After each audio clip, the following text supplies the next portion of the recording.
মাইজাটা হেসনা কইয়ে ছাড়বো, হয় আমার বিয়ে দেবে না বাপের ঠাপাবো। আব্বা তুমি আমার কখন বিয়ে দেবো তাই কও। খোকা, তুই বিয়ে করবি তা আমার সাথে বলবি না?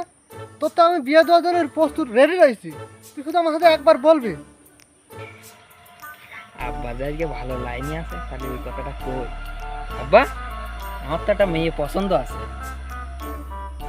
কি খোকা, সত্যি? তা সে মেয়ের বাড়ি কনে, নাম কি? আব্বা নাম সুমায়া, বাড়ি কৃষ্ণনগর, ওই গোপাল ভাড়ের বাড়ির পাশে। তাই? আরে ওই মেয়ে তো আমি তোর জন্য দেখে রাখিস। এই চল চল চল, শিখিস শিখিস, আয় আয়। ওরে আব্বা আমার সোনা, আব্বা আমার স্বপ্ন পূরণ করেছে।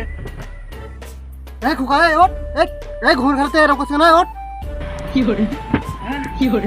আব্বা আমার বউ এই সুমন্ত ছেলে, তুই এত বড় স্বপ্ন দেখছিলি? আহা আমি পারি না আর পারি না, আমি কেন মরি না।